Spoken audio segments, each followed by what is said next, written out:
मुझे अपना एक पीसी बिल्ड करना था जिसका सपना मैं लास्ट 8 सालों से देख रहा था। मुझे यह पता था कि मुझे अपना पीसी तो जरूर बनाना है, पर यहाँ पे एक प्रॉब्लम थी and the problem was I have absolutely no experience of building any PC.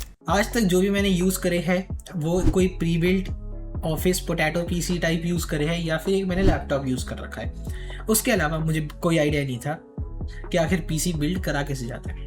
मुझे पार्ट्स का आइडिया ज़रूर था कि सीपीयू के अंदर एक प्रोसेसर एक जीपीयू होता है एंड दैट्स इट। मुझे इतना ही अच्छे से पता था। पर पीसी बनाने की जर्नी में जब मैंने ट्यूटोरियल्स देखने स्टार्ट करे तब मुझे पता लगा कि बाकी सारे कंपोनेंट्स को भी किस तरीके से पिक किया जाता है। एंड आज की वीडियो के अंदर मैं तुमको दिखाने वाला हूँ अपना पीसी स्टार्टिंग से लेके एंड तक की मैंने किस तरीके से बिल्ड करा, कौन कौन से चैलेंजेस मैंने फेस किए हैं। पीसी बिल्डिंग के साथ साथ मैंने अपने आप को ही एक चैलेंज दे रखा है और वो चैलेंज है कि मैं पीसी बिल्ड करते समय एक भी यूट्यूब ट्यूटोरियल नहीं देखने वाला हूँ और मैं बिना ट्यूटोरियल देखे ही इस पूरे पीसी को बिल्ड करने वाला हूँ, क्योंकि मैंने पास्ट में अपने पार्ट सिलेक्ट करते समय काफ़ी सारे ट्यूटोरियल्स देखे हुए और पीसी बिल्ड की वीडियोस भी देखी हुई है, तो मुझे बस उन्हीं के ऊपर रिलाई करते हुए आज इस पीसी को बिल्ड करना है। So without any further due let's get started. तो चलो मदरबोर्ड और सीपीयू के साथ स्टार्ट करते हैं। सबसे पहले ना हम लोग इसका मदरबोर्ड को निकाल लेते हैं। तो इसके अंदर हमको कुछ कुछ पार्ट्स देखने को मिलते हैं, जैसे आईओ शील्ड होती है, कुछ नट्स होते हैं। एंड यार मैं एडवाइस करूँगा इन सब चीज़ों को संभाल के रखना, ठीक है। तो मैंने मदरबोर्ड निकाल लिया है।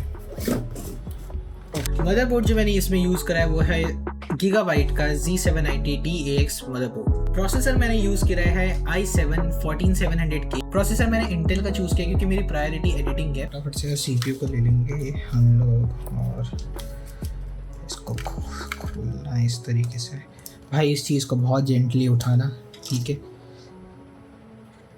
इस पेन को ना हम लोग नीचे दबाएंगे तो ये लैच हमारा ऐसे खुल जाएगा, ये लैच हमारा इस तरीके से खुलेगा। अब तुमको ना ये देखना है कि ट्रायंगल हमारे किस तरफ बना है। गोल्डन ट्रायंगल हमारा इधर बना हुआ है, तो ट्रायंगल को ट्रायंगल के साथ मैच कर देना है।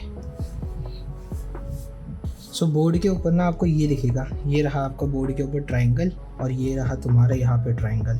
इन दोनों को मैच करना है, ठीक है। और प्लीज़ भाई ध्यान से इसको रखना, ठीक है।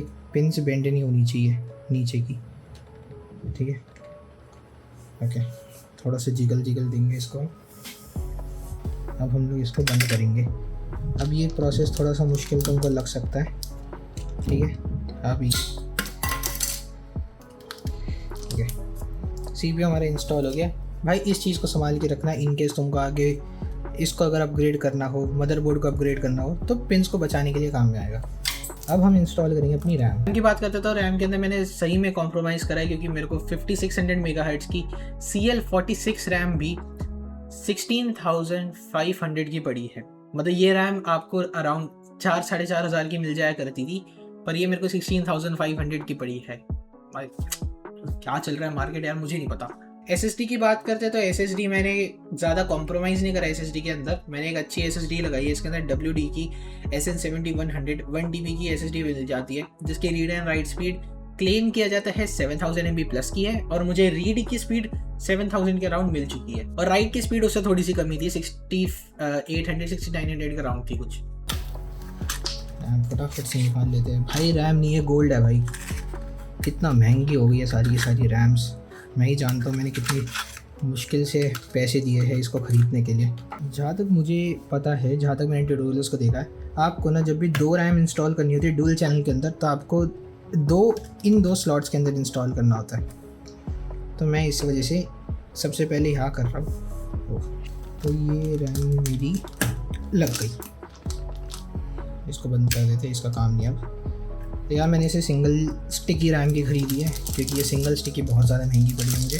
अब बात करते हैं, यहाँ पे लगाएंगे हम अपनी SSD। सो ये हमारी SN7100 WD ब्लैक SSD, ये हमें इस हीट सिंक के नीचे लगानी है।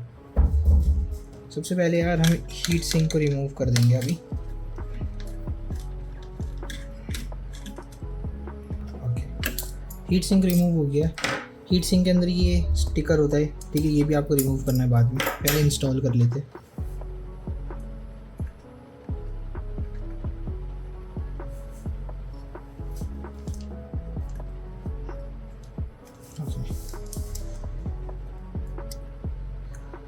SSD लग गई है। And yes, RAM and SSD के प्राइसेस की वजह से मैंने कॉम्प्रोमाइज़ ज़रूर करा है। मैं सिर्फ सिंगल स्टिक 16 GB की लगा पा रहा हूँ और मैं 1 TB की SSD फ़िलहाल के लिए लगा पाया हूँ, बट सून मैं इसको अपग्रेड ज़रूर करूँगा। थोड़ा सा वेट कर रहा हूँ मैं प्राइस के नॉर्मलाइज होने का।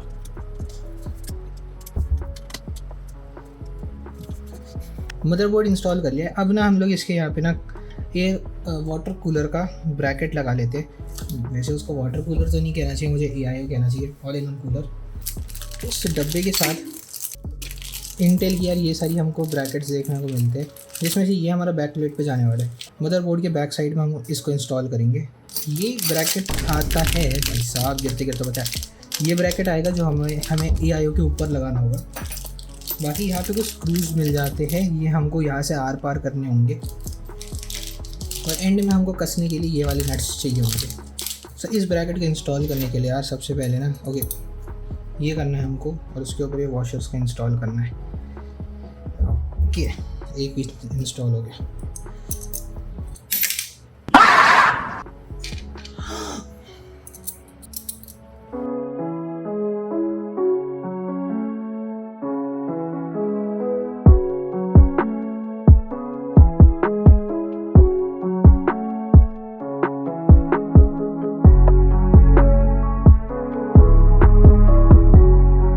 चलो ये काम डन है यहाँ पे। अब मैं इसको यानी लिफ्ट कर सकता हूँ। अभी अपनी जगह पे ना लॉक हो चुका है। Okay, everything is locked in place. Motherboard को पीसी में इंस्टॉल करने से पहले IO शील्ड लगाना बिल्कुल मत भूलना। कई सारे महंगे बोर्ड्स में ये ऑलरेडी लग कर आती है, पर हमारे बोर्ड के अंदर ये ऑलरेडी लग कर नहीं आई थी।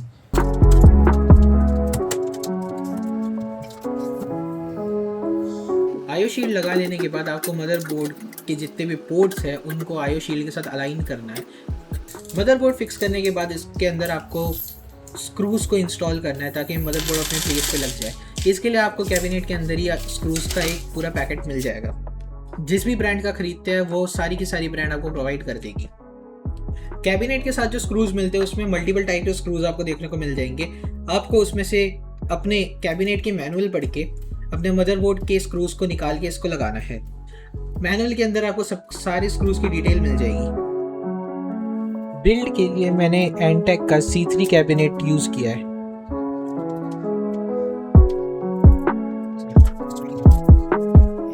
हाँ, मैंने थोड़ी सी जल्दबाजी कर दी कि मैंने ग्राफिक कार्ड को पहले इंस्टॉल कर लिया। ग्राफिक कार्ड को एक्चुअली में एंड में इंस्टॉल करना होता है, पर जैसा कि आपको पता है कि मैं चैलेंज फॉलो कर रहा था तो मैंने ये ध्यान नहीं दिया। अब बारी है पावर सप्लाई इंस्टॉल करने की। एंड पावर सप्लाई को इंस्टॉल करने का एक थंब रूल है कि आपको स्क्रूज को क्रिस क्रॉस फैशन के अंदर लगाना होता है। पावर सप्लाई मेरी एक सेमी मॉड्यूलर पावर सप्लाई है जिसके अंदर कुछ केबल्स आपको ऑलरेडी इंस्टॉल मिलेगी एंड कुछ केबल्स को आप कस्टमाइज कर सकते हो अपने हिसाब से। पावर सप्लाई के अंदर हमको एक 24 पिन का कनेक्टर देखने को मिलता है जो कि मेन पावर सप्लाई करने का काम करता है। इसके साथ मिल जाते हैं हमको 2 8 पिन के कनेक्टर जो कि एक डेजी चेन फैशन के अंदर लगे होते हैं। ये हमारे ग्राफिक कार्ड के लिए यूज़ होने वाले। साथ में हमको मिल जाएंगे 2 8 पिन कनेक्टर जो कि CPU को पावर देने के लिए यूज़ होने वाले। CPU की पावर कनेक्ट करने के लिए आपको टॉप लेफ्ट कॉर्नर के अंदर 2 स्लॉट्स मिल जाएंगे जहाँ पे आपको CPU पावर के प्लग्स को इंस्टॉल करना है। मेक श्योर कि यार तुम CPU कनेक्टर को ना रेडिएटर लगाने से पहले इंस्टॉल कर दो, वरना तुम रेडिएटर लगाने के बाद उसको प्रॉपर्ली इंस्टॉल कर ही नहीं पाओगे। अब बारी है CPU कूलर इंस्टॉल करने की। एंड ये जितना आसान लगता है भाई उतना आसान है नहीं। CPU कूलर के साथ आपको इतनी सारी अटैचमेंट मिल जाएगी कि भाई बंदा देख के कंफ्यूज हो जाए। CPU कूलर इंस्टॉल करने से पहले भाई अच्छे से मैनुअल को पढ़ लेना। उसमें इंटेल का AMD के ब्रैकेट के बारे में प्रॉपर्ली इंस्ट्रक्शंस दे रखी है। बिना फॉलो करे इंस्टॉल करने की गलती बिल्कुल भी मत करना।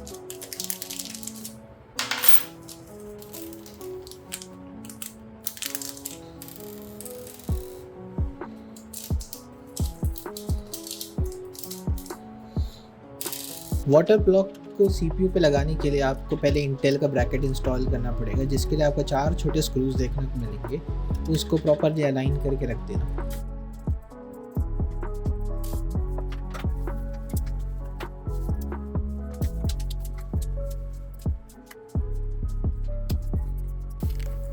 कुछ छोटे स्क्रूज भी मिल जाएंगे जिनका यूज़ हम रेडिएटर को कैबिनेट के साथ फिक्स करने के लिए यूज़ करेंगे।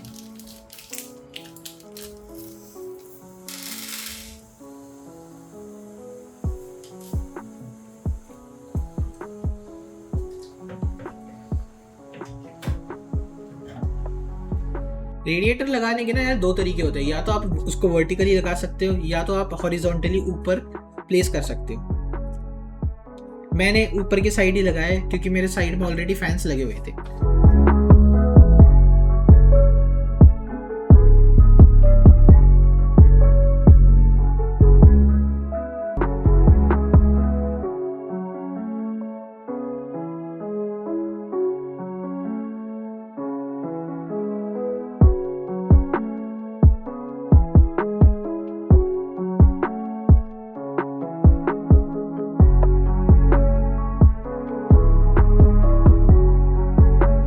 पता है मुश्किल पार्ट ना ये नहीं था कि रेडिएटर इंस्टॉल करना है, मुश्किल पार्ट ये था कि उसकी एक एक वायर को प्रॉपरली समझना।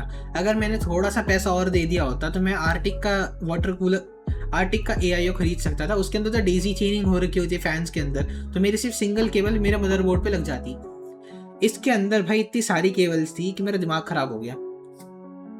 मैनुअल पढ़ी, मैनुअल के अंदर भी पहले कुछ समझ नहीं आ रहा था।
भाई तो वीडियो के अंदर देख सकते हो कि मैं सर पकड़ के बैठ गया था अपना एक पॉइंट पर आके।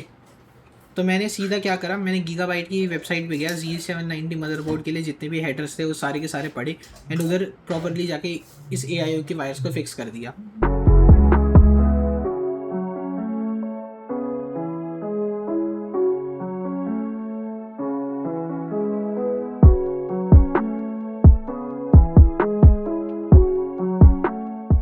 अब बाइक की बची कुची केबल्स को मदरबोर्ड पे ही लगानी थी।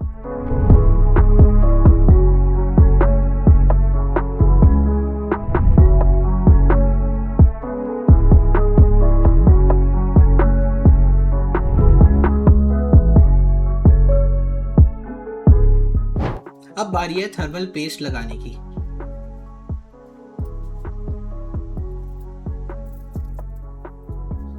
थर्मल पेस्ट भाई बहुत सारे तरीके आते हैं लगाने के। मैंने तो 5 डॉट्स बना दिए एंड 5 डॉट्स बना के उसको प्रॉपर्ली पेस्ट प्लेस कर दिया। बाकी मैं सोच रहा हूँ कि यार इसका थर्मल पेस्ट को मैं आगे जाके अपग्रेड करने वाला हूँ। मैं MX6 लगा लूँगा या फिर MX4 भी चल जाएगा इसके लिए, जो कि आर्टिक की तरफ से ही आता है एंड यार उनकी थर्मल एफिशिएंसी सबसे ज़्यादा बढ़िया है जितना मैंने रिव्यूज़ के अंदर सुना है।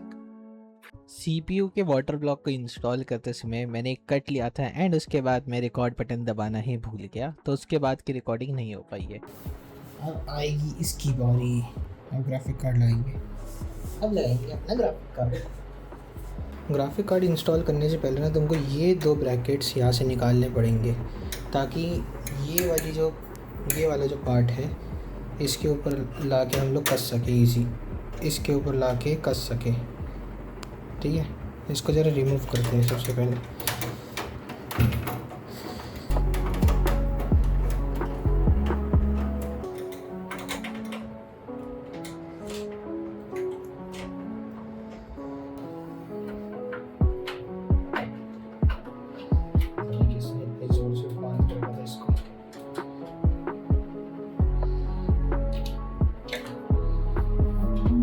भाई इस वाले ब्रैकेट को भी पीछे करना पड़ता है, मुझे अभी पता लगा। सो अब इंस्टॉल करेंगे हम लोग अपना ग्राफिक कार्ड। इस बिल्ड में मैंने जो ग्राफिक कार्ड यूज़ किया है ये है RTX 3080। आई नो ये थोड़ा पुराना है और मैंने ये सेकंड हैंड खरीदा है। आई नो RTX 3080 के अंदर 10 GB रैम आती है, बट जो मेरा पर्पस था वीडियो एडिटिंग जो मैं प्रायोरिटी पे रखना चाहता हूँ वो ये कार्ड बहुत ही अच्छे से सॉल्व कर देने वाला है। ऐसा नहीं है कि ये गेमिंग नहीं करा सकता, ये इजीली 2K गेमिंग कराने के लिए भी अब भी कैपेबल है।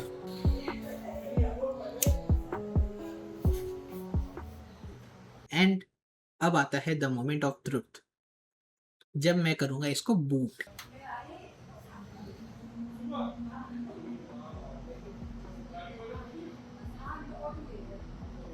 यार AIO नहीं AIO चल रहा है पर RGB नहीं जल रही, पंखे सारे चल रहे हैं, graphic card is running. Okay चल गया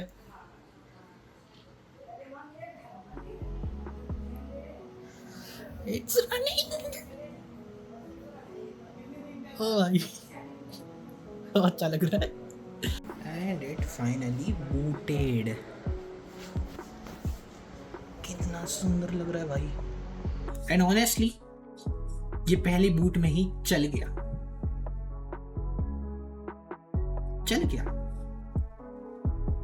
मैंने इतने सारे ट्यूटोरियल्स देखे हैं भाई, मैंने लाइनस टेक टिप्स की भी वीडियोस देखी थी, जैसे मैंने देखा था भाई कई बार कंप्यूटर पहली बूट में स्टार्ट होते ही नहीं है, एंड मेरा मैजिकली हो गया। अपने आप को शाबाशी तो दे सकता हूँ। बाकी एक चीज़ बताऊंगा यार, खुद का पीसी बनाने का एक्सपीरियंस यार बहुत ज़्यादा बढ़िया होता है। अगर तुम भी कभी प्लान करते हो अपने लिए पीसी खरीदने का, ट्राई करो खुद से बनाने का। पूरा का पूरा यूट्यूब छान मार लो, तुम्हें हज़ारों वीडियोस मिल जाएगी किस तरीके से स्टेप बाय स्टेप अपने पीसी को बिल्ड करना होता है। और यार ये एक्सपीरियंस बहुत ज़्यादा मज़ेदार होता है, ट्राई करके देखना खुद से भी। मेरी वीडियो तो है ही ट्यूटोरियल के लिए। कोई डाउट हो यार किसी पार्ट्स के बारे में, अगर आपको जानना हो तो कमेंट सेक्शन में लिख देना, मैं तुम्हें बता दूंगा कि कैसे क्या चीज़ें करनी है।